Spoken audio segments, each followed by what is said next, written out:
তো গাইস, পাহাড়ের মজাটা, পাহাড়ের ফিলটা আর পাহাড়ের হাওয়াটা আলাদাই মজা। এর মতো আর কিছু হওয়া পাবেনি। যে আজই অনেক গরম ছিলে, তো বন্ধুর সাথে প্ল্যানিং করনো, তো বন্ধুরা কোনো কাজেতে ব্যস্ত হয়ে গেল, তো ওই আসবা পারলি, তো আমি একলাই চলে আইছু।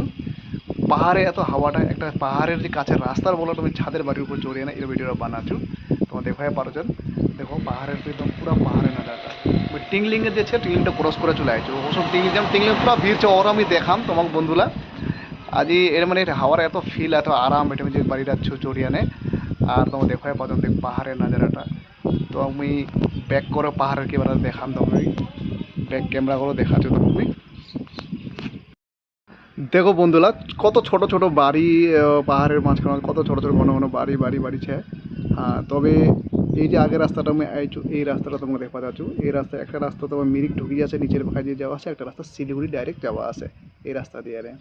আমি একজন একটা অঙ্কলকে জিজ্ঞাসা করনু যে রাস্তাটা যাবে কোন দিকে। এর দুইটা রাস্তা দেখা যাচ্ছে, নিচের রাস্তা একটা উপরে রাস্তা, একটা উপরে রাস্তা মিরিক বাইপাস হয়ে যাবে, আর একটা রাস্তা তোমার শিলিগুড়ি চলে যাবে। তবে আমি আইছু কিবা দিয়ানে, লোহাগড় দিয়ানে। লোহাগড় দিয়ে যেটা আমার শর্টকাট হচ্ছে, বাড়ি থেকে বেশি দূর নাই, 15-20 কিলোমিটার রাস্তা, সেরকম বেশি দূর নাই। তবে তোমার ওই পাহাড়ের নজারাটা তোমার ফিল করা যেত, কত সুন্দর পাহাড়। তোমাকে আমি টিংলিংয়ের রাস্তাটাও দেখাম, যে টিংলিংটা কত সুন্দর লাগছে দেখো। ওরা দেখাম টিংলিং যেহেতু পুরো ভিড় চেপ হয় না, তো আমি ক্রসনে আগুতি আসলাম। আগুতি আমি এর আগে 2-3 বার টিংলিং আইছি, কিন্তু আমি আগের রাস্তাটা আমি জানবার তার আমি আগুতি ইনকোয়ারি করেছি। এই যে নিচের রাস্তাটা দেখা পর্যন্ত আমার, এই রাস্তাটা কোন দিকে যাচ্ছে, এই রাস্তাটা জানবার তার আমি আসলু।